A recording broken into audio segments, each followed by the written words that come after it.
கிறிஸ்துவின் நாமத்தினால உங்களை மீண்டும் ஒரு முறை அவருடைய சுவிசேஷத்தோடு சந்திக்கிறதுல மிக்க மகிழ்ச்சி அடைகிறேன்.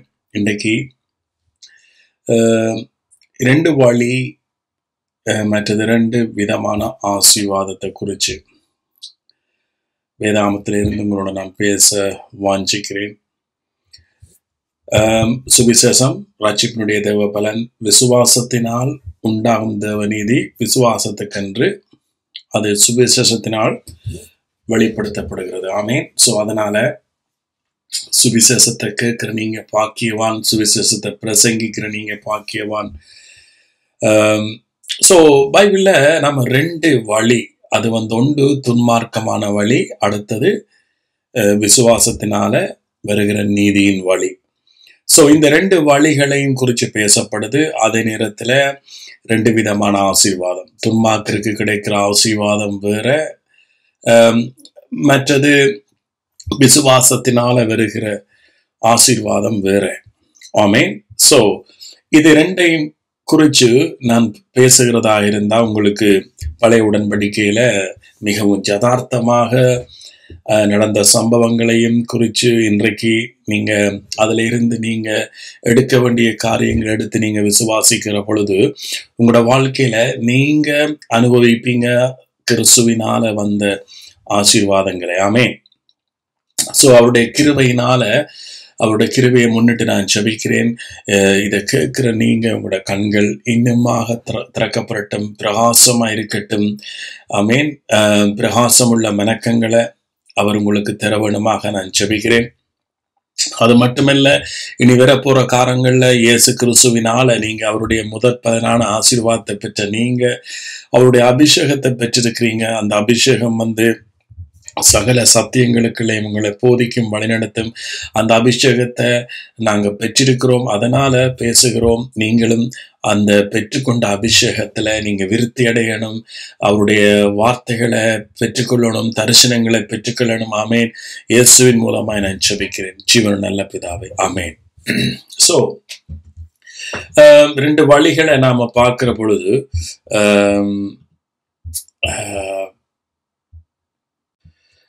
சங்கீத புத்தகத்தை எழுதுகிற பொழுது சங்கீதக்காரன் எப்படி பாருங்க, 1ஆம் அதிகாரத்திலேயே நீங்க பாருங்க, துன்மார்க்கருடைய ஆலோசனையில் நடவாமலும்.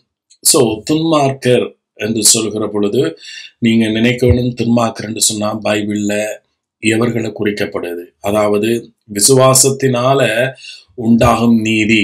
ஸோ அந்த நீதியில நடக்கிறவர்கள், விசுவாசத்தின் தேவனோடு நடக்கிறவர்கள், அவருடைய நீதியில நடக்கிறவர்கள். அவர்கள் அல்லாதவர்கள் எல்லாம் துன்மார்க்கிற பட்டியல்ல போடப்படுது. இல்லைன்னு சொல்ல போனா அவிசுவாசிகள் என்று சொல்லப்படலாம். சோ இந்த துன்மார்க்கர் வழியில கிறிஸ்தவர்களும் நிற்க முடியும். விசுவாசத்தினால் உண்டாகும் நீதி, அந்த நீதியின் பாதையில நடக்கிறவர்கள் அல்லது ஆவியில் நடக்கிறவர்கள் இல்லாம இருக்கிற பொழுது நாமளும் துன்மார்க்கருடைய ஆலோசனையில நிற்க முடியும், பாவிகளுடைய வழியில நிற்க முடியும்.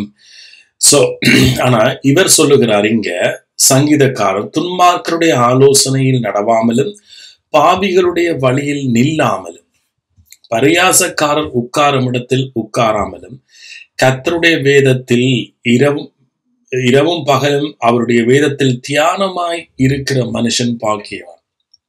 சோ அவருடைய வேதம் என்று சொன்னா, அவருடைய வேதத்திலே என்று சொல்ற பொழுது இங்க நாம் என்ன, அவருடைய பிரமாணங்கள், அவருடைய வார்த்தைகள், அவருடைய கற்பனைகள். அங்க நியாயப்பிரமாணம் அல்ல. நியாயப்பிரமாணம் இப்ப மோசே ஊடாக கொடுக்கப்பட்டது, ரைட்? ஆனா எல்லாரும் நாம நினைக்கிறது அவருடைய வேதம் என்று சொல்ற பொழுது நாம் அவருடைய வேதத்துல எல்லாத்தையும் நாம கடைபிடிக்கணும், அதை இன்க்ளூடிங் நியாயப்பிரமாணம் என்று சொல்லி. எஸ், நியாயப்பிரமாணத்தை நீங்க வாசிக்கிற பொழுது நியாயப்பிரமாணத்தை மோசேக்கு ஏன் கொடுத்தார், என்னத்துக்காக கொடுத்தார், அதனுடைய நோக்கம் என்ன என்பதை நீங்க சரியாக அறிஞ்சீங்களா இருந்தா அது சரி. இல்லைன்னு சொன்னா பைபிள் சொல்லுது, நியாயப்பிரமாணம் பாவத்தினுடைய பலன். நியாயப்பிரமாணத்துக்கு இருக்கிற பொழுது பாவம் என்ன செய்தாம், உயிர் கொள்ளுது. சட்டம் என்னவாம், உயிர் கொள்ளுது. நன்மையானதை கொண்டு நமக்குள்ள என்னவாம், பாவத்தை பிறப்பிக்கு. சோ அதனால நாம வேதம் என்று சொல்லுகிற பொழுது நியாயப்பிரமாணத்துக்கு கீழே வாழ்க்கை காணக்கூடாது என்கின்ற ஒரு தெளிவு ஒரு மனுஷனுக்குள்ள இல்லை என்று சொன்னா அவன் வேதத்திலே பிரியமா இல்லை என்றுதான் அர்த்தம். சோ இங்க பாருங்க, வேதத்தில் பிரியமா இருக்கிற மனுஷன் பாக்கியவான். அவன் நீர்க்கால்களின் ஓரமாய் நடப்பட்டு தன் காலத்தில் தன் கனியை தந்து இலை உதிராது இருக்கிற ஒரு மரத்தை போல் இருப்பான். இலை உதிராது இருக்கிற மரம் என்றால் செழிப்பான ஒரு மரத்தை போல் இருப்பான். சோ நம்முடைய வாழ்க்கையில கிறிஸ்துவனுடைய ஆசீர்வாதம் இருக்கிற பொழுது தேவனுடைய ஆசீர்வாதம் என்னவாம்? செழிப்பாக இருக்குமாம். அவன் செய்வதெல்லாம் வாய்க்கும். துன்மார்க்கரோ அப்படி இராமல் காற்று பறகடிக்கும் பதரை போல் இருக்கிறார்கள். ஆகையால் துன்மார்க்கர் நியாய தீர்ப்பிலும் பாவிகள் நீதிமான்களின் சபையிலும் என்னவாம்? நிற்பதில்லை. துன்மார்க்கர் நியாயத்தீர்ப்பு வைப்பார்கள், அதே நேரம் அந்த பாவிகள் என்னவாம்? நீதிமான்களுடைய சபையில நிற்பதில்லை. நீதிமான்களுடைய சபை என்று சொன்னா என்ன? கிறிஸ்துவினால் நீதிமானாக்கப்பட்ட சபை, கிறிஸ்துவினால் ரட்சிக்கப்பட்ட சபை, கிருபையினால் விசுவாசத்தை கொண்டு ரட்சிக்கப்பட்ட சபை, அதுதான் நீதிமான்களுடைய சபை. இந்த நீதிமானுடைய சபையில யார் நிற்க மாட்டேனவா? துன்மார்க்கரோ அல்லது பாவிகளோ அங்க நிற்க மாட்டார்கள். ஏன்? அவர்கள் விசுவாசத்தினால் வருகிற நீதிக்கு தங்களை கீழ்ப்படுத்தாத பட்சத்துல அவர்கள் என்ன செய்ய மாட்டார்கள்? நிற்க மாட்டார்கள். இப்ப பவுல பாத்தீங்கன்னா, பவுல் சொல்லுகிறார் பிலிப்பியர் 3ஆம் அதிகாரத்துல, நான் மாம்சத்துல பெருமை பாராட்டணும் என்று சொன்னா, நான் எவ்வளவு பெருமை பாராட்டலாம்? உங்களை எல்லாரையும் விட நான் மாம்சத்துல பேர் போன பெரிய புகழ் பெற்ற மாம்சத்துல நான் என்னுடைய அடையாளத்தை தேடணும் என்று சொன்னா, நான் பல வழியில தேடலாம். நான் எபிரேயர் பிறந்தவன், நான் நியாய பிரமாணத்தின் படி குற்றஞ்சாட்டப்படாதவன், நான் 8ஆம் நாள் விருத்த சேதனம் பண்ணப்பட்டவன், ரைட்? இப்படி அவன் அடுக்கிக் கொண்டே போகலாம். என்ன? மாம்சத்தின் கிரியையினால் அவன் அடையாளத்தை தேடல. அவன் விசுவாசத்தினால் வருகிற நீதியினால கிறிஸ்துவுக்குள்ள யார் என்ற அடையாளத்தை தேடின மனுஷன்தான் பவுல். அதனால மிச்ச எல்லாத்தையும் குப்பை நஷ்டமா எண்ணினான் என்று சொன்னா, அவன் மாம்சத்துக்கு மறிச்சிட்டான். ஆமேன். நியாயப்பிரமாணத்துக்கு மறிச்சிட்டான். அதனாலதான் அவன் அங்கே நியாயப்பிரமாணத்துக்கு மறிக்காவிட்டால் தேவனுக்கென்று கனி கொடுக்க முடியாது. சோ விசுவாசத்தினால் வருகிற நீதிதான் தேவனுடைய கனி. ஆமேன். சோ ஆகவே இங்க இந்த சங்கீதம் 1ஆம் அதிகாரத்தை நான் ஏன் வாசிச்சேன்னு சொன்னா, இங்க 2 வழிகளை குறித்து பேசப்படுது. ஒன்று துன்மார்க்கன் பாவியருடைய வழி, அடுத்தது விசுவாசிக்கிறவர்களால் நீதிமான்கள் விசுவாசத்தினால் வருகிற நீதிமானுடைய வழி. ஆமேன். சோ இந்த 2 வழி. நீங்க இந்த வழி, ரைட்? நீங்க விசுவாசத்தினால வந்த நீதியின் வழியா? சோ அந்த நீதியின் வழியில நடக்கிறவர்கள், நீதிமானுடைய வழிகளை கர்த்தர் என்ன செய்திருக்கிறார்? அறிஞ்சிருக்கிறார். கீழே அடுத்த வசனத்தை பாருங்க.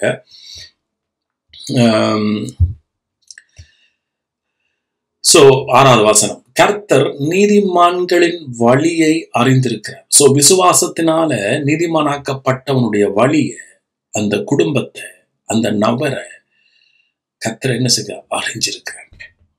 ஆமேன். நம்முடைய வழியில கர்த்தர் வாழறான்.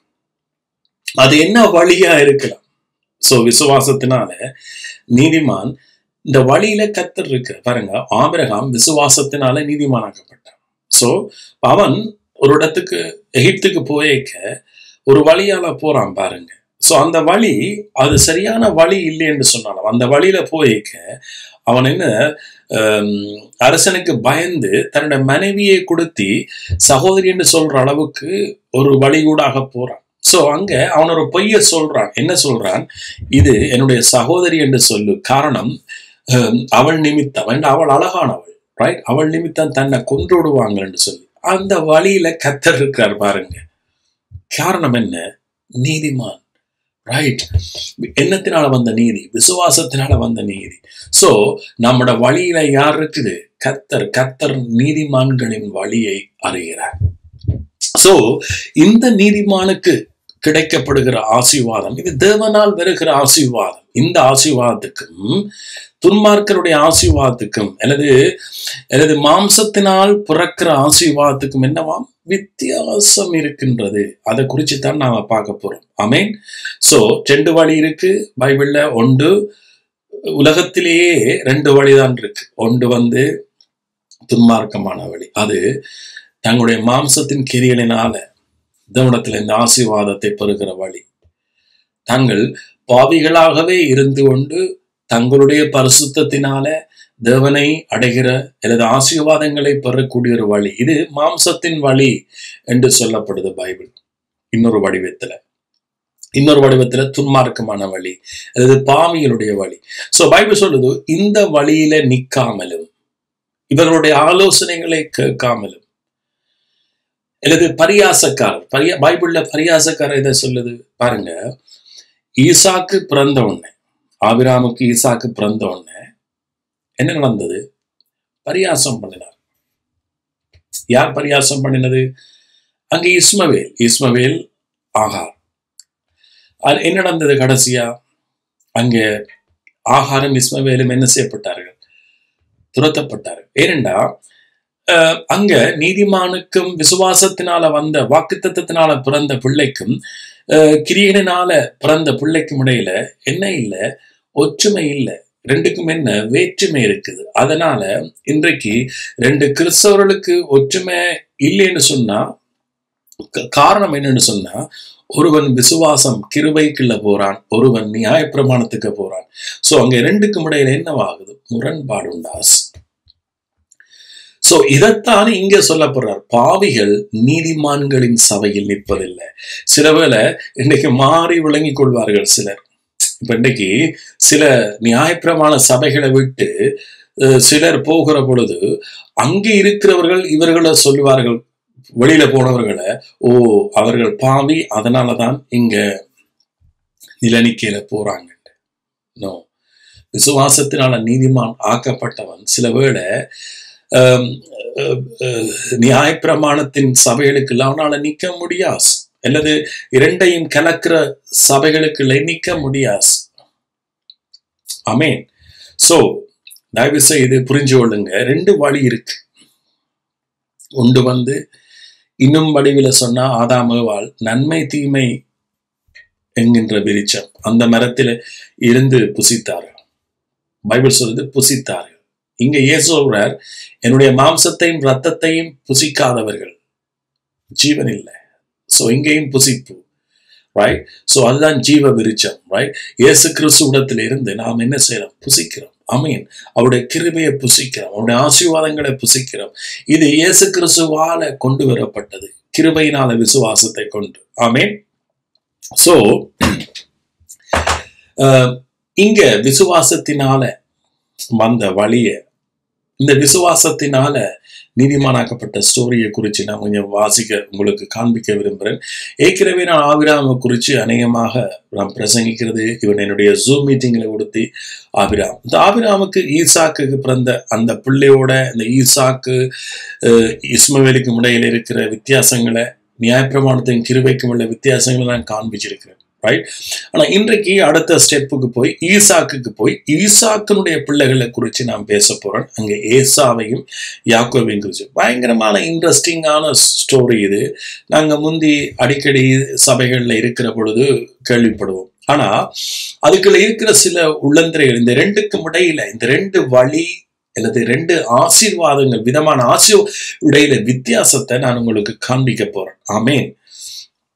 சோ இங்க உங்களுக்கு தெரியும், ஆபிரகாமுக்கு ஆண்டவர் உடன்படிக்கை பண்ணினார். ஆபிரகாமின் நிமித்தம் அங்கே ஈசாக்கு பிறக்கிறான், ரைட்? சோ ஆபிரகாமுக்கு கொடுத்த உடன்படிக்கை நிமித்தம் ஈசாக்கு பிறக்கிறான். சோ இது எல்லாத்துக்கும் காரணமே நம்முடைய ஆண்டவர் தான். இதுதான் கிருப விசுவாசம், ரைட்? சோ இது ஆபிரகாமுடைய கிரியை நிமித்தம் அல்ல, அல்லது ஆபிரகாம் ஒரு நல்லவன் என்றதுக்காகவும் அல்ல, ஆபிரகாம் எந்த ஒரு நோக்கத்துக்குமாவும் அல்ல. தேவன் தன்னுடைய இங்க கிருபையும் அவருடைய விசுவாசத்தினுடைய வழியையும் அவர் என்ன செய்யறார்? நமக்கு உறுதிப்படுத்துறார். மனுஷன் தேவனுடைய வழியை அறிஞ்சு அதுக்குள்ள ஆசீர்வாதத்தை சுதந்திரிக்கும்படியாக வெளிப்படுத்துறார். சோ தேவன் விசுவாசத்தின் ஊடாகத்தான் என்ன செய்யறார்? ஜனங்களை ஆசீர்வதிக்கிறார்.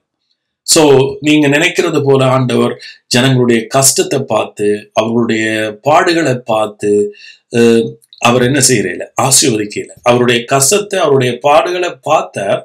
ஆனா அதுக்குரிய வழியை இயேசு கிறிஸ்து மூலமாக செய்தார். இப்ப விசுவாசிக்கிறவர்கள் ஊடாகத்தான் ஆண்டவர் என்ன செய்றார்? ஆசீர்வதிக்கிறார். சோ அதனாலதான் பாருங்க, இன்றைக்கு எவ்வளவோ தேசங்கள் பட்டணங்கள் வறுமையாக இருந்தாலும் கூட அது வறுமையாகவே இருக்குது. ஆண்டவர் அது வறுமை நாடா இருக்குதே, வறுமை ஜனமா இருக்குது என்று சொல்லி ஆண்டவர் ஆசீர்வதிச்சாரா? இல்லை. ஆனா வேற வேற தேசங்கள் அமெரிக்கா ஆசீர்வதிக்கப்படுது, இஸ்ரவேல் ஆசீர்வதிக்கப்படுது. காரணம் என்ன? அவருடைய வாக்குத்தத்தம் என்ன செய்யுது? அங்க நிறைவேற்றுது. ஆமென். விசுவாசிக்கிறவர்கள் மத்தியில நீங்களும் விசுவாசிக்கிற பொழுது விசுவாசத்தின் ஊடாக ஆண்டவர் ஆசீர்வதிக்கிறார். அதான் பைபிள் சொல்லுது, விசுவாசம் இல்லாமல் தேவனுக்கு பிரியமா இருக்க முடியாது. ஒரு மனுஷன் அவன் ஒன்றும் இல்லாம இருக்கிறான் என்று சொன்னா, அப்ப ஆண்டவர் அவனை ஆசீர்வதிக்கவெல்லாம் வேணும். நாம மனுஷர்கள் ஆசீர்வதிக்கிறோம், ஒன்றும் இல்லாம இருக்கிறவர்கள் தேவையா. காரணம், தேவன் நம்மளே ஆசீர்வதிக்கிறார். ஆசீர்வதிக்கிற பொழுது அந்த ஆசீர்வாதம் மற்றவர்களை ஆசீர்வதிக்குது இல்லைன்னு சொல்லி இஸ்ரவேல் அமெரிக்கா இன்றைக்கு தேவனுடைய ஆசீர்வாதத்தை பெற்றிருந்தாலும் அவர்கள் மக்களோடு எப்படி நடக்கிறார்கள் என்றது அவருடைய கையில இருக்குது. சில வேளை நாம் ஆசீர்வாதத்தை பெற்று நாம் மற்றவன் ஆசீர்வதிக்காம இருக்கலாம். ஆசீர்வதிக்கப்பட்ட தேசங்கள் மற்ற தேசங்கள் ஆசீர்வதிக்கப்படாம இருக்கலாம். ஆனா தேவனுடைய வழி எப்படின்னு சொன்னா விசுவாசத்தினூடாக. ஆமென். விசுவாசத்தினூடாக.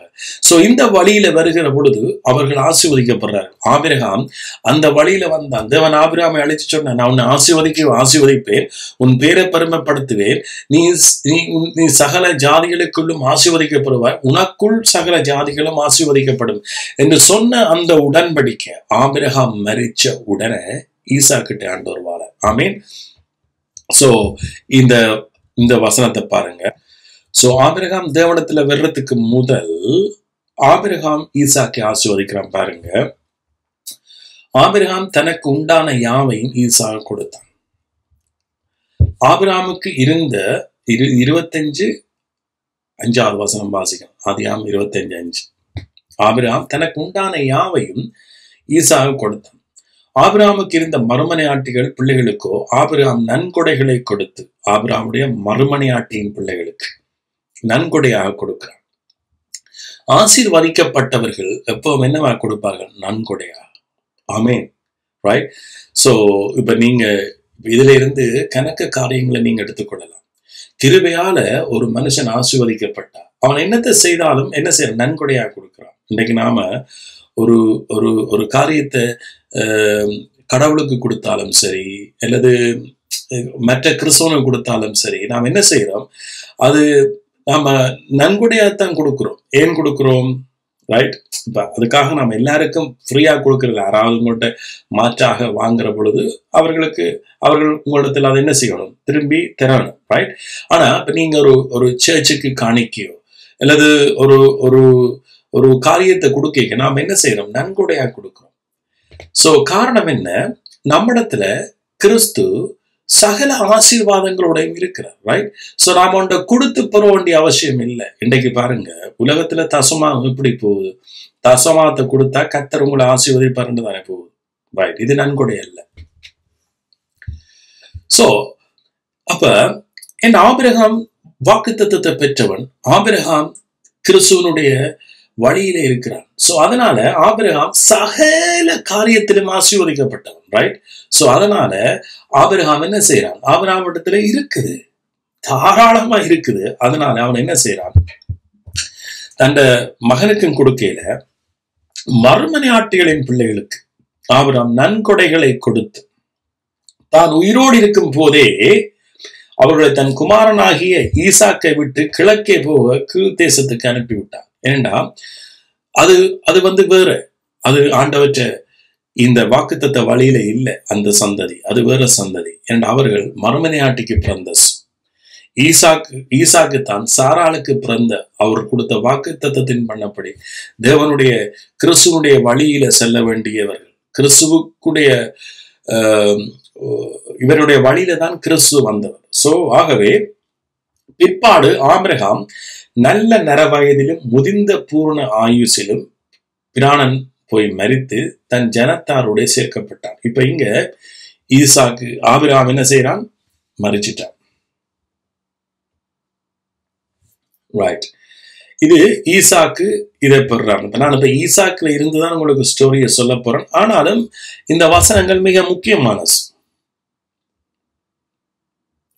இப்ப 11வது வசனம். ஆபிரகாம் மரித்த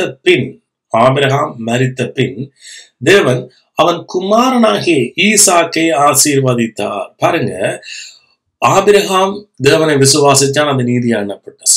ரைட்?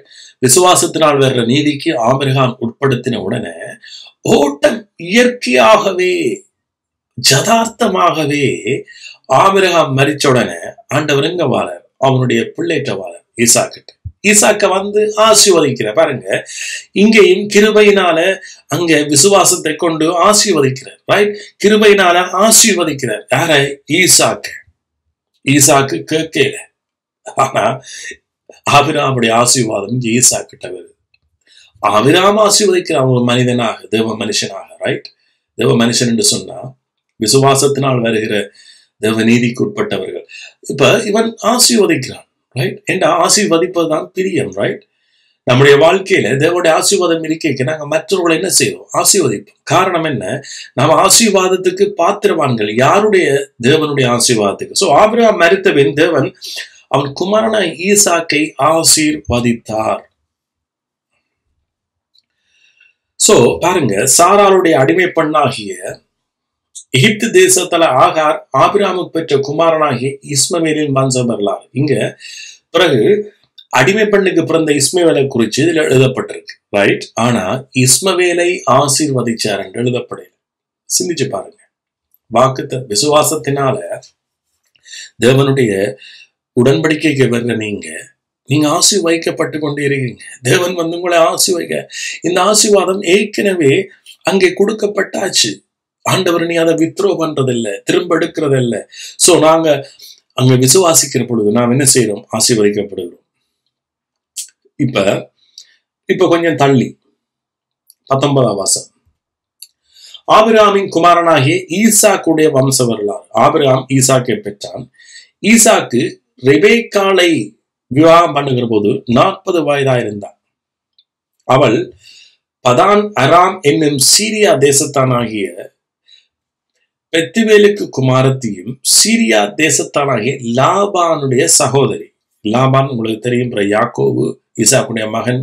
யாக்கோபு போய் லாபானுக்கு கீழே இருந்து வேலை செய்து பிறகு அவளுடைய குமாரத்திகளை மறை பண்றான். ரைட்? கல்யாணம் கட்டுறான். சோ இதெல்லாம் ஒரு பெரிய தொடரான கதை. அதை வாசிக்கிற பொழுது நாங்க அதை அறிஞ்சு கொள்ற பொழுது இன்பத்தின் மேல் இன்பம். காரணம் என்னன்னா, நாங்களும் இதுல இருந்து வந்தவர்கள் தான். நாம இப்ப இயேசு கிறிஸ்து மூலமாக, இயேசு கிறிஸ்துவின் நிமித்தம், இங்க ஆபிரகாம் நிமித்தம் ஈசாக்கை ஆசீர்வதிச்சார். இன்னைக்கு பூமியில சகல ஜாதிகளையும் இயேசு கிறிஸ்துவின் நிமித்தம் இதே போல அவர் ஆசீர்வதிச்சிட்டார் நம்ம. ஆமேன்.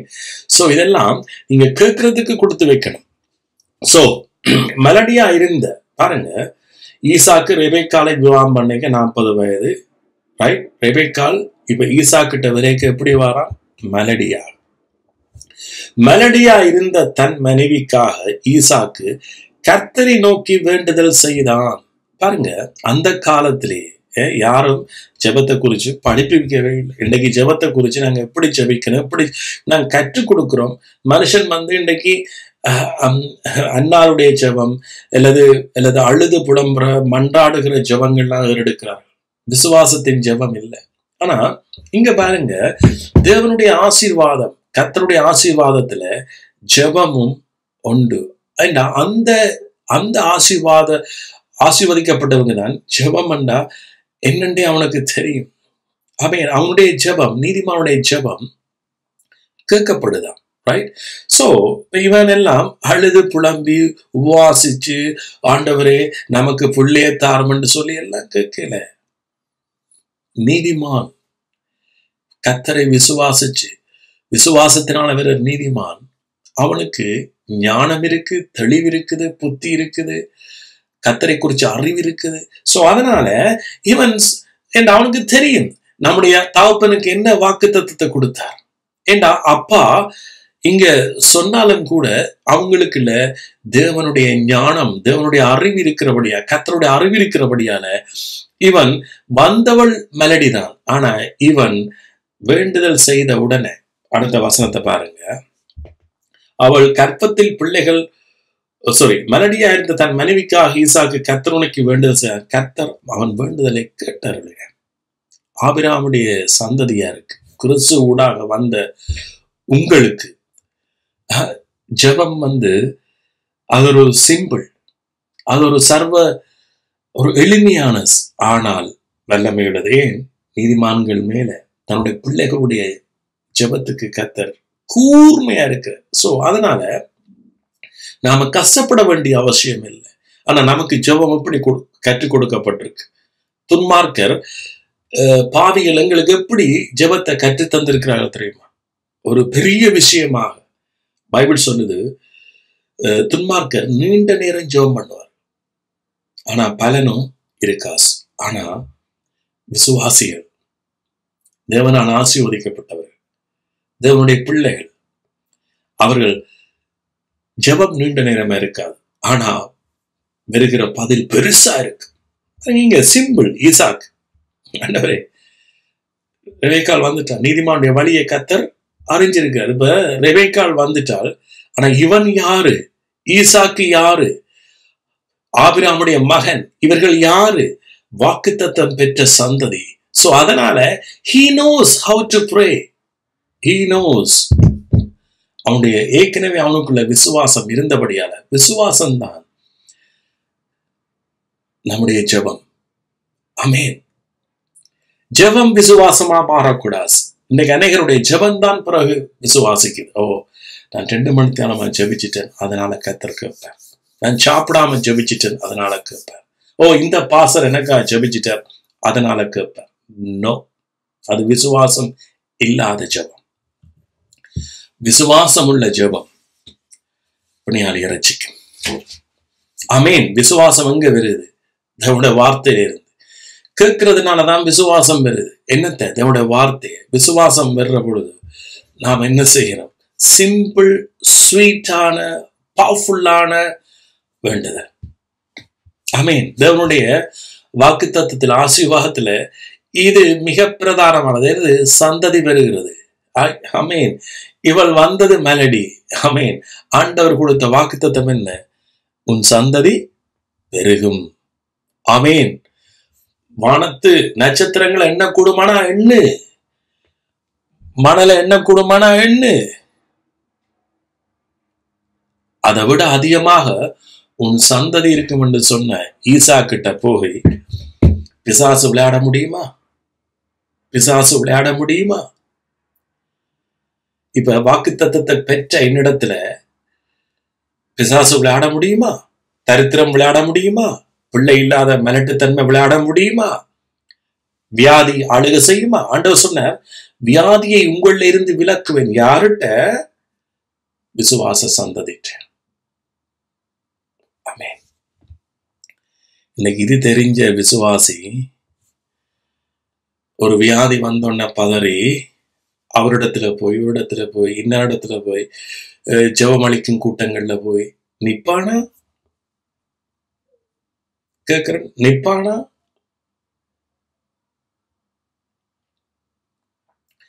தான் யார் என்ற உண்மையை அறிஞ்சவன் நிப்பானா?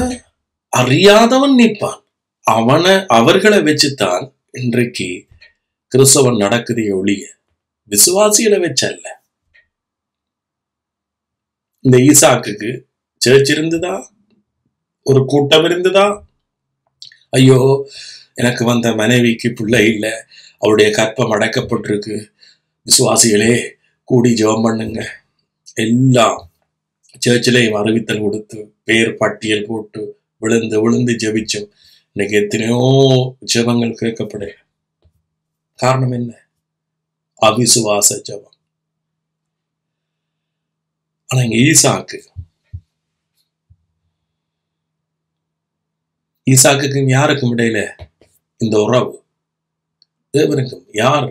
கடவுள், கர்த்தர் ஏற்கனவே சொல்லிட்டு, உங்கள் நிமித்தம் அல்ல, உங்களுடைய கிரியைகள் நிமித்தம் அல்ல, உங்களுடைய பரிசுத்தத்தின் நிமித்தம் அல்ல, என் நிமித்தம், அவர் பேரில அவரை விட பெரிய ஒருவரும் இல்லாபடியா அவர் என்ன செய்தார்? தன் பேரிலே ஆணையிட்டார்.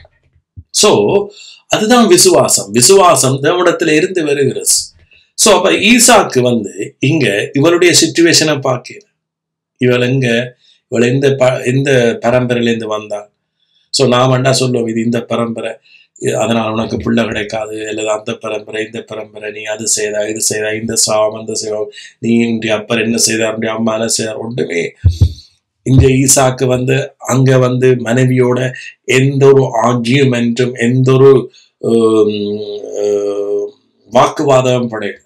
ஈசாக்கு தெரியும், நீ என்னிடத்துல வந்துட்ட, ஆமேன், இப்ப நீ என்னுடைய மனைவி, நீ நானும் என்ன ஒன்று, நீ பாதி நான் பாதி, ரெண்டும் சேர்ந்துதான் உண்டு. கணவன் மனைவி இருவரும் ஒரே மாம்சமா இருக்கிறார். ஆனா ஈசாக்கு தெரியும் அதே நேரத்துல, நானும் கர்த்தரும் ஒன்று, ரைட்? கணவனும் மனைவியும் ஒன்று. அதே நேரம் பைபிள் சொல்லுது, கர்த்தரும் நாங்களும் ஒரே ஆவியாய் இசைந்திருக்கிறோம். காரணம் இயேசு கிறிஸ்து மூலமாக. அப்ப ஈசாக்கு பதறையில குழம்பையில ரெபேக்கால குற்றப்படுத்தல. ஈசாக்கு நீதிமான் இப்படித்தான் நீதிமான் செய்வான். நீதிமான் ஜெபிச்சான், பதில் வந்துச்சு. இதான் நீதிமானுடைய வழி.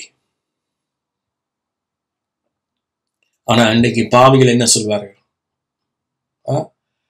கர்த்தர் ஏதோ நன்மைக்காக அடைச்சார், கர்த்தர் அப்படி செய்தார் இப்படி செய்தார், கர்த்தர் எங்களை கஷ்டத்தின் பாதையில நடத்துகிறார், வாழ்க்கையை பற்றி கற்றுத்தர்றதுக்காக. ஆபிராம ஆண்டவர் பஞ்சத்துக்கான வாழ்க்கையை கற்றுக் கொடுக்கல. ஈசாக்க, யாக்கோப, அவருடைய பிள்ளைகளை, அவருடைய சந்ததிய, அவருடைய அந்த வழிய அவர் பஞ்சத்தில இருந்து பஞ்சத்தின் காலத்திலையும் போஷித்தார் என்றுக்கு. அவர்கள் திருப்தியான ஆகாரத்தை புசித்தார்கள் என்றுக்கு. ஆண்டவற்ற வழி உங்களோட வழி அல்ல.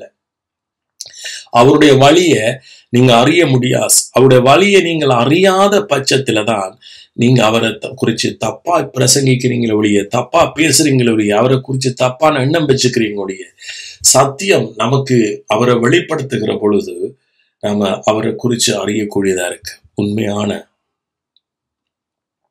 ஆமேன். சோ அப்ப இங்க ஈசாக்கு என்ன செய்யறான்? ஜெபிச்சான், வேண்டுதல் செய்தான். ஆமேன். நாங்க செய்யறது வேண்டுதல். ஆமேன். அவருக்கு தெரியப்படுத்துறோம். அந்த தெரியப்படுத்தும் பொழுது நமக்கு நாலேஜ், அந்த அறிவு இருக்கு. நாம யார், கர்த்தர் யார், நாம் எங்க நிக்கிறோம் என்றதை எல்லாம் தெரிஞ்ச உடனே அந்த விசுவாசம் உடனே பலன் செய்யுது. ரைட்? பாருங்க, ரெபேக்காள், அவள் மனைவி ரெபேக்காள் கற்பம் தரிச்சிட்டான். பாருங்க, விசுவாசம் உடனே கற்பம் தரிக்க பண்ணுச்சு. ரைட்? நீங்க எதை விசுவாசிக்கிறீங்களோ அது கற்பம் தரிக்குது. ரைட்? அவள் கற்பத்தில் பிள்ளைகள் ஒன்றோடொன்று மோதி கொண்டிருந்தன.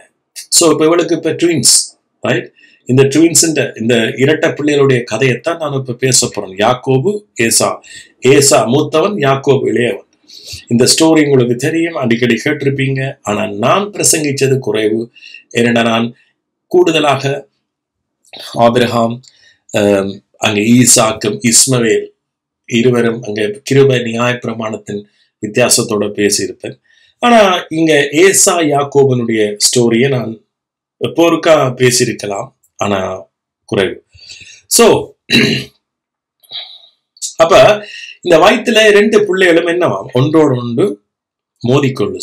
சோ இங்க ஏசா யாக்கோபு இது ரெண்டும் என்ன, நியாய பிரமாணத்தின் கிருபைக்கும் அடையாளப்படுத்தலாம், அல்லது துன்மார்க்கமான வழிக்கும் கிருபைக்கும், அதாவது விசுவாசத்தினால வருகிற வழிக்கும் அடையாளப்படுத்தலாம். சோ இது ஏற்கனவே அவருடைய வயிற்றிலேயே ரெண்டு வழிகளை அங்க குறிக்கு. ரைட்? சோ அப்ப இந்த ரெண்டு வழியும் ஒன்றோடு ஒன்று மோதிக்கொள்ளும், முரண்பாடா இருக்கும், ஒற்றுமையா இருக்காது. சோ வேற்றுமையாவே இருக்கும். சோ இது ஏற்கனவே கர்த்தருக்கு தெரியும். சோ அதற்கு கர்த்தர், இரண்டு ஜாதிகள் உன் கற்பத்தில் உண்டாயிருக்கிறது, இரண்டு ஜாதிகள் உன் கற்பத்தில் உண்டாயிருக்கிறது, இரண்டு வித ஜனங்கள் உன் வயிற்றிலிருந்து பிரியும். அவர்களில் ஒரு ஜனத்தார் மற்ற ஜனத்தாரை பார்க்கிறோம். நான் இப்பவே சொல்றேன், யாக்கோபின் சந்ததியார் ஏசாவின் சந்ததியை பார்க்கிலும் பலத்திருப்பார். யாக்கோபுடைய ஆசீர்வாதம் பலமாயிருக்கு. ஆமென். சோ மூத்தவன் யாரு? ஏசா. மூத்தவன் இளையவனை சேவிப்பான். பாருங்க, மூத்தவன் இளையவனை சேவிப்பான். பிரபச காலம் பூர்ணமான போது அவள் கற்பத்தில் இரட்டை பிள்ளைகள் இருந்தது. மூத்தவன் ஏசா சிவந்த நிறமுள்ளவனாயின் சர்வாங்கமும் ரோம அங்கி போத்தோன் போல வெளிப்பட்டான். அவனுக்கு ஏசா என்று பெயரிட்டார். அவன் சகோதரன் தன் கையினால் ஏசாவின் குதிங்காலை பிடித்துக் கொண்டு வெளிப்பட்டான். அவனுக்கு யாக்கோபு என்று பெயரிட்டார். இவர்களை அவள் பெற்றபோது ஈசாக்கு 60 வயதாயிருந்தார். சோ உங்களுக்கு தெரியும், ஏசா வேட்டையாடுறதுல கட்டிக்காரன், யாக்கோபு ஒரு குணசாலி. ஆமென். யாக்கோபு குணசாலி. ஏசா நல்லா சமைப்பான். ஈசாக்கு தகப்பனுக்கு ஏசா சமைக்கிற சாப்பாட்டுல மிக பிரியமான.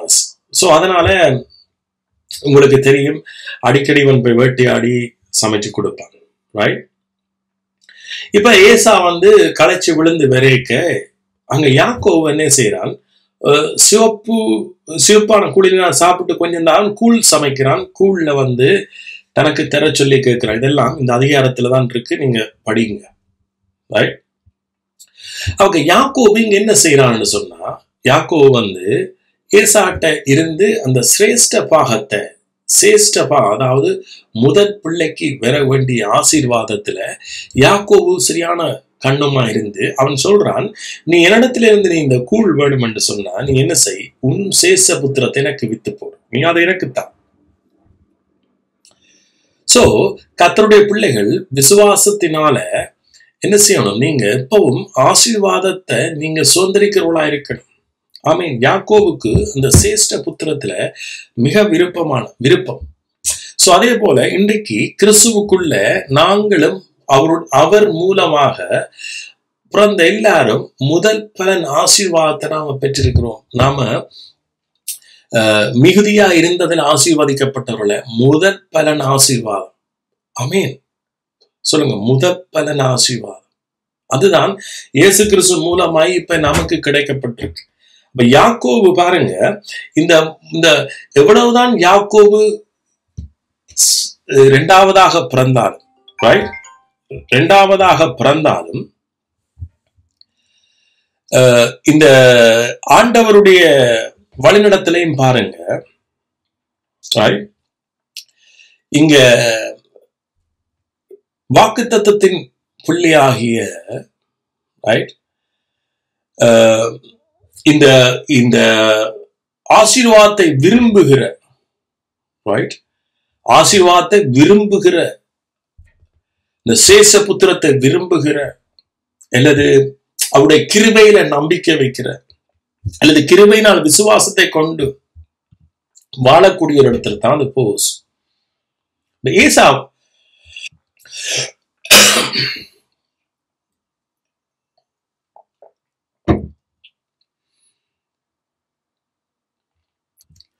சோ உங்களுக்கு தெரியணும், இப்ப இந்த யாக்கோபு என்ன செய்யறான்? அவன் அந்த ஆசீர்வாதத்தை விரும்புறான். பாருங்க, தகப்படத்திலிருந்து வர்ற ஆசீர்வாதத்தை விரும்புறான். அதே நேரம் என்ன செய்யறான்? கர்த்தரிடத்திலிருந்து வர்ற ஆசீர்வாதத்தை விரும்புறான். இந்த பைபிள்ல ரெண்டு வழியாக ரெண்டு ஆசீர்வாதத்தை நாம விரும்பணும். இப்ப இங்க இயேசு கிறிஸ்துவால வர்ற ஆசீர்வாதத்தை பேசப்பட்டாலும் ஒரு தகப்பன் தன் பிள்ளைகளை என்ன செய்யணும்? ஆசீர்வதிக்கணும். கர்த்தர் நிமித்தம் அந்த ஆசீர்வாதம் அந்த பிள்ளைகளை போய் சேரும். ஆமென், ஆமென். சோ அப்ப இங்க யாக்கோபு என்ன செய்யறான்?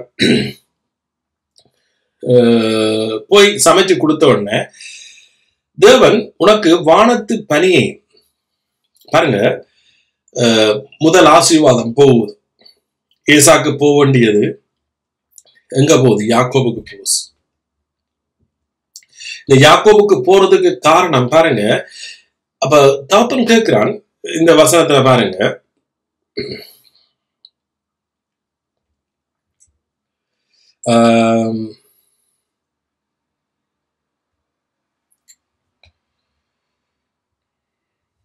எத்தனாவது வசனம் என்றா 20வது வசனம். அப்பொழுது ஈசாக்கு தன் குமாரனை நோக்கி, என் மகனே, இது உனக்கு இத்தனை சீக்கிரமாய் எப்படி அகப்பட்டது? ஏசா போய் இன்னும் வரையில ஏசாக்கு அங்க என்ன செய்யல? அகப்படையில. ஏசாக்கு அகப்படையில, ஆனா இவனுக்கு அகப்படுச்சு. சோ இவன் சீக்கிரமா வந்துட்டான். ரெபேக்கா சமைச்சு கொடுத்துட்டான். இப்ப தகப்பன் சாப்பிட்டான். தகப்பன் என்ன செய்தார்? சாப்பிட்டார். இப்ப தகப்பன் இப்ப யாக்கோபு ஆசீர்வதிக்க போறார். ஆமென். அந்த ஆசீர்வாதத்தை நான் பேசுறேன் பாருங்க. தேவன் உனக்கு வானத்து பனியையும், வானத்தின் பனி என்னத்துக்கு அடையாளம்? பரலோகத்திலிருந்து வர்ற ஆசீர்வாதம், ஆவிக்குரிய ஆசீர்வாதம். இந்த ஆவிக்குரிய ஆசீர்வாதம் தான் சகலத்தை உள்ளடக்கிய. ஆமென். பாருங்க, பூமியின் கொழுமையை கொடுத்து மிகுந்த தானியத்தையும் திராட்சரசத்தையும் தந்தருளுவாராக. ஜனங்கள் உன்னை சேவிக்கவும் ஜாதிகள் உன்னை வணங்கவும் கடவர்கள். உன் சகோதரருக்கு என்னவா இருப்பாய்? எஜமானா இருப்பாய். யாருக்கு? ஏசாக்கும் மூத்தவனுக்கும் எஜமானா இருப்பாய்.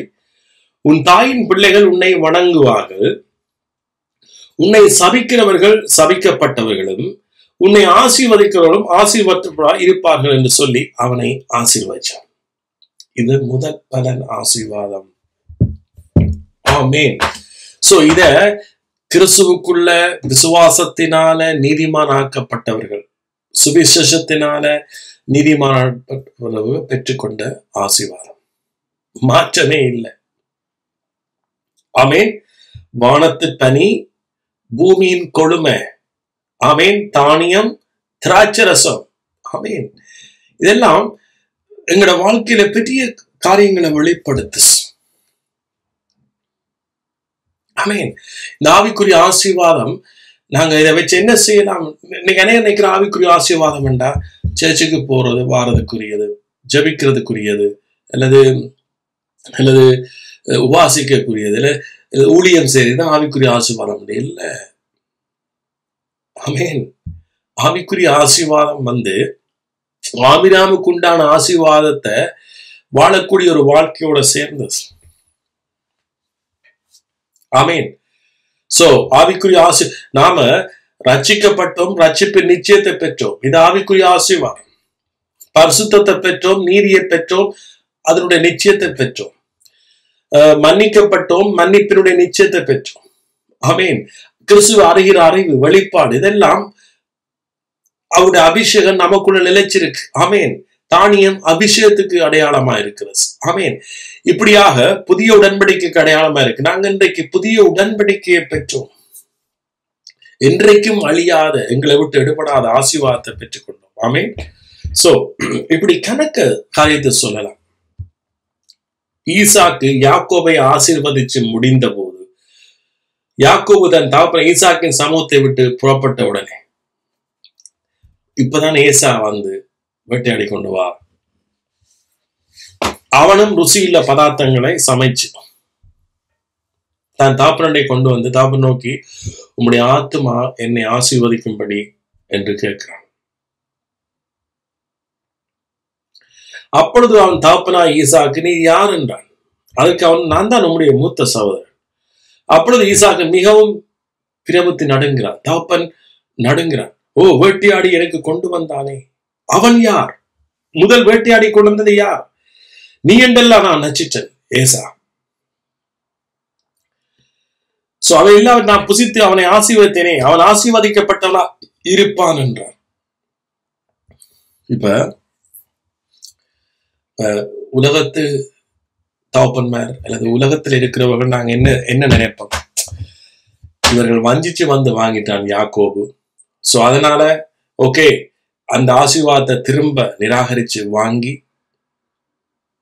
திரும்ப உரியவனுக்கு கொடுக்கலாம் என்றுதான் நாங்க நினைப்போம். ஆனா தேவனுடைய ஆசீர்வாதம் அப்படி இல்லை. அவர் ஆசீர்வதிச்சா அவர் திரும்பி எடுக்க முடியாது. அதைத்தான் இங்க வெளிப்படுத்துறார். சொல்றார் பாருங்க, நான் புசித்து அவனை ஆசீர்வதித்தேனே, அவன் ஆசீர்வதிக்கப்பட்டவனாகவும் இருப்பான் என்றார். அவ யாக்கோபு என்றைக்கும் ஆசீர்வதிக்கப்பட்டவனாவே இருப்பான். ஆமென். அதுல மாற்றமே இல்லை. உங்களுக்கு தெரியும், பின்னர் யாக்கோபு அங்க 12 கோத்திரங்கள் யாக்கோபுல வந்துச்சது. யோசேப்பு பெஞ்சமின் என்று சொல்லி உங்களுக்கு தெரியும். யாக்கோபு என்றைக்கும் ஆசீர்வாதமா இருந்தான். அந்த தேவனுடைய வாக்குத்தத்த அந்த உடன்படிக்கை எங்க போகுது? இப்ப யாக்கோபுட்ட. சோ ஏசா தன் தகப்பனுடைய வார்த்தைகளை கேட்ட உடனே மிகவும் மனம் கசந்து உரத்த சத்தமிட்டு அலறி தன் தகப்பனை நோக்கி, என் தகப்பனே என்னையும் ஆசீர்வதியும் என்றான். இன்றைக்கு அநேகர் ஏசாவனுடைய சத்தத்தை தான் உடையவர்களாக இருக்கிறார்கள். இன்றைக்கு அநேகர் என்னையும் ஆசீர்வதியும் அலறி அழுது புலம்புற.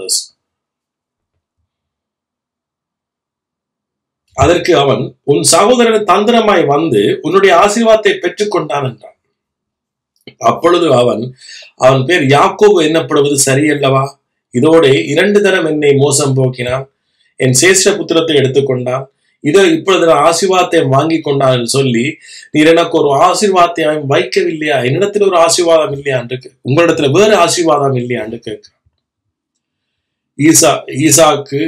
ஏசாக்கு பிரதித்திரமாக, இதோ நான் அவனை உனக்கு எஜமானாக வைத்தேன், அவன் சகோதரர் எல்லாரையும் அவனுக்கு ஊழியக்காரராக கொடுத்து அவனை தானியத்தினால் திராட்சரசம் ஆதரித்தேன். இப்பொழுது என் மகனே, நான் உனக்கு என்ன செய்வேன் என்றான். ஏசா தன் தகப்பனை நோக்கி, என் தகப்பனே, இந்த ஒரே ஆசீர்வாதம் மாத்திரமா உம்மிடத்தில் உண்டு, என் தகப்பனே என்னையும் ஆசீர்வதியும் என்று சொல்லி ஏசா சத்தமிட்டு அழுதான். அப்பொழுது அவன் தகப்பனாய் ஈசாக்கு அவனுக்கு பிரதியுத்தரமாக, உன் வாசஸ்தலம் பூமியின் சாரத்தோடு. யாக்கோபுக்கு வானத்தின் பனி, வானத்திலிருந்து தான் பனி வரும். அப்ப யாக்கோபுக்கு அங்கிருந்து வருகிற ஆசீர்வாதம், ரைட்? இங்க இவருக்கு சொல்லப்படுது, உன் வாசஸ்தலம் பூமியின் சாரத்தோடு. பரலோகத்துக்கு உனக்கு என்ன இல்லை, கனெக்ஷன் இல்லை. இன்னைக்கு அநேகர் உரத்த சத்தமிட்டு ஜபிச்சு அழுது புலம்புவார்கள். ஆனா பரலோகத்தின் வானத்தின் பனி இல்லை. தயவு செய்து இதுல புரிஞ்சு கொள்ளுங்க. நீங்க இதான் நான் தலையங்கம் போட்டனே, 2 வழி 2 விதமான ஆசீர்வாதம்.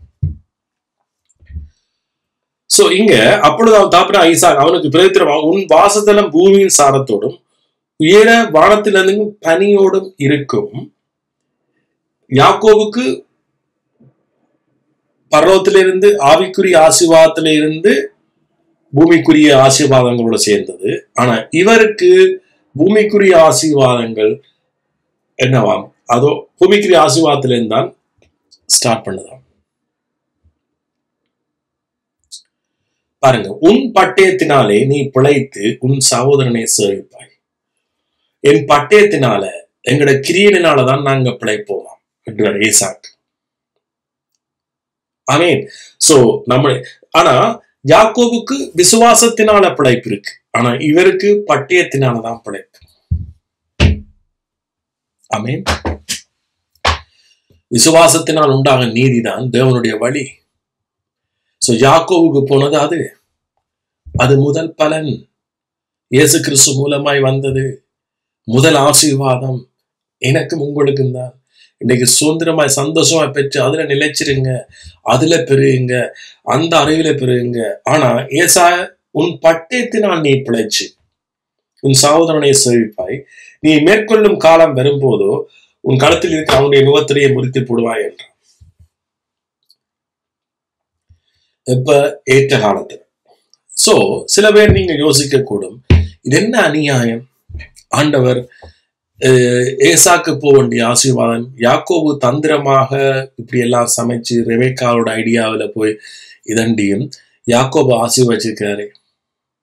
சோ அந்த ஆசீர்வாதம் பாருங்க, நீ வித்ரோ பண்ணவே இயலாஸ், திருப்பி எடுக்கவே இயலாஸ்.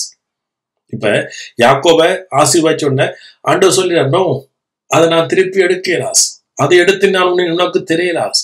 அதனால யாக்கோபு ஆசீர்வாதமாகவே இருப்பான். சோ அதனால லெஃப்ட் ஓவர் அதே ஆசீர்வாதத்தை பாருங்க ஏசாக்கு கொடுக்கலாஸ். சோ அதே போல இயேசு கிறிஸ்துல வந்தவரை பாருங்க, சீசர்களும் அவரோட வந்து அவருடைய வார்த்தையை கேட்க வந்தவர்கள் 5 மீனையும் 2 அப்பத்தையும் கொடுத்தார் பாருங்க. சோ அங்க வந்தவர்கள் திருப்தியான ஆகாரத்தை கொடுத்தார். ஆனா மிகுதியானதை சொன்னார், 12 கூடையிலடு 12 கோத்திரங்களுக்கு கிடையாது, மீதியானதான் அங்க கொண்டே கொடுக்கப்பட்டது. ஆனா இங்க லைவாக புசிச்சார்கள். ரைட்.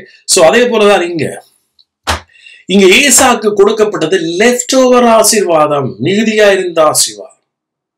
ஆனா முதல் பலன் ஆசீர்வாதம் யாருக்கு போனது? யாக்கோபுக்கு. அதே போல இன்றைக்கு இயேசு கிறிஸ்து மூலமாய் முதல் பலன் ஆசீர்வாதம் யாருக்கு வந்தது?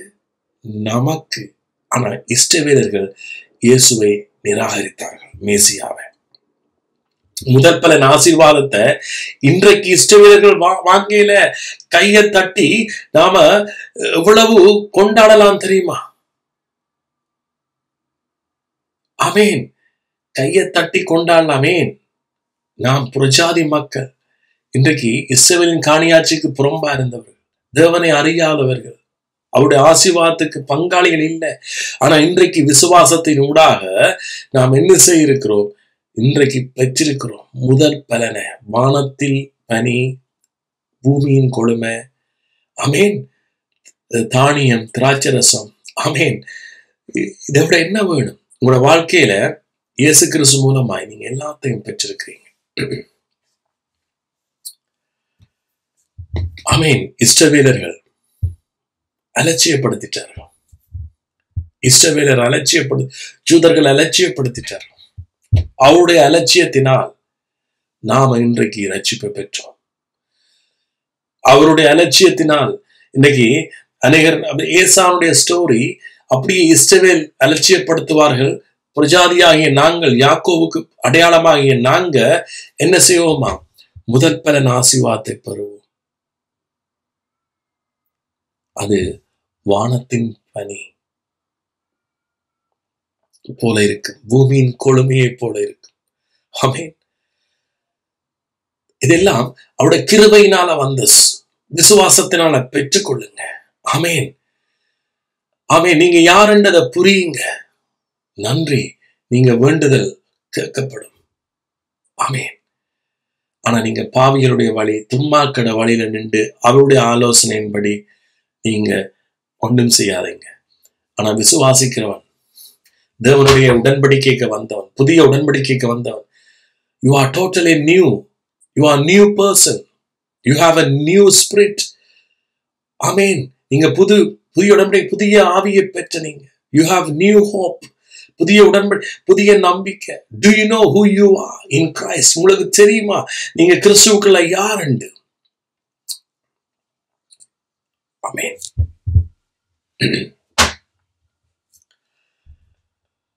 பாருங்க, ஆபிரகாமுக்கு உண்டான ஆசீர்வாதம் கிறிஸ்து இயேசுவின் மூலமாய் பிரஜாதிகளுக்கு வரும்படியா. சோ ஆபிரகாம் மரிச்ச உடனே ஈசா கிட்ட போனார். ஈசாக்கு மரிச்ச உடனே இப்ப யாக்கோபுக்கு போறார். இப்ப இயேசு மரிச்ச உடனே உங்கள்கிட்ட வருவாரா இல்லையா? வந்துட்டார். ஆசீர்வதிச்சிட்டாரா இல்லையா? விசுவாசிக்கிற எல்லாரையும் ஆசீர்வதிச்சிட்டார். ஆமென். இயேசு கிறிஸ்துவத்தை கொண்டு வர தனவளாவது ஸ்டோரியும். ஆமென். இப்ப இயேசு கிறிஸ்து மூலமாய் நாம் என்ன செய்துட்டோம்? முதல் பலன் ஆசீர்வாதத்தை பெற்றுக் கொண்டிருக்கிறோம். ஆவிக்குரியதும் சரி, பூமிக்குரியதும் சரி. ஆவிக்குரியது ஃபர்ஸ்ட், பூமிக்குரியது அதோட சேர்ந்து வருது. அதான் தேவனோட ராஜ்யத்தையும் அவருடைய நீதியும் தேடுங்கள், இவைகள் எல்லாம் உங்களுக்கு கூட கொடுக்கப்படும். ஆமென். சோ ஆகவே தரித்திரம் உங்களை ஆளுகை செய்ய முடியாது. No way. வியாதி உங்களை ஆளுகை செய்ய முடியாது. ஜெபம் பண்ணுங்க. இயேசுவே, இந்த வேளையில் இந்த சத்தியத்தை கேட்கிறவருடைய சரீரத்துல எந்த வியாதியும் ஆளுகை செய்யும். இஸ்ரவேல் மத்தியில நாம் வியாதியை விலக்குவேன் என்று சொன்ன தேவனே, இன்றைக்கு இயேசு கிறிஸ்து மூலமாக உம்முடைய சந்ததிக்கு வந்தவர்கள், கிறிஸ்துவின் சந்ததிக்கு வந்தவர்கள், இப்ப விசுவாசிக்கிறவருடைய வாழ்க்கையில இயேசுவின் நாமத்தினால அவருடைய வியாதி சரத்தை விட்டு வெளியேறும்படியாய் கட்டளையிடுகிறேன். தரித்திரம் நீங்கும்படியாய் கட்டளையிடுகிறேன். ஓ, உங்களை அறியக்கூடிய அந்த அபிஷேகம் வெளிப்படட்டும். ஓ, இயேசுவின் மூலமாய் செபிக்கிறேன். ஆமென். நன்றி இயேசுவே. ஓ தாப்பனே, ஓ உங்களை குறிச்சு தரிசனம் காணும் அந்த வெளிப்பாடு அவர்களுக்குள்ள உண்டாகட்டும். சத்தியத்தை அறிகிற அறிவில வளரட்டும். உங்கள் அன்பை அறிகிற அறிவில வளரட்டும். இயேசுவின் மூலமாய் செபிக்கிறேன் ஜீவனுள்ள நல்ல பிதாவே. ஆமென். நன்றி. தொடர்ச்சியாக என்னுடைய சத்தியங்களை கேளுங்க. ஜூம் மீட்டிங்குக்கு வர முடிஞ்ச நீங்க வாங்க. சண்டேஸ்ல நடக்கும். ஆமென். நீங்க இந்த யூடியூப் கடைசியில பாத்தீங்கன்னா உங்களுக்கு அந்த என்னுடைய ஜூம் ஐடி எல்லாம் இருக்கு. சண்டேஸ்ல வாங்க. ஜாலியாக அவரோட வார்த்தையில ஜாலி மட்டுமில்லை, ஆசீர்வதிக்கப்படுறோம். ஆமென். நன்றி.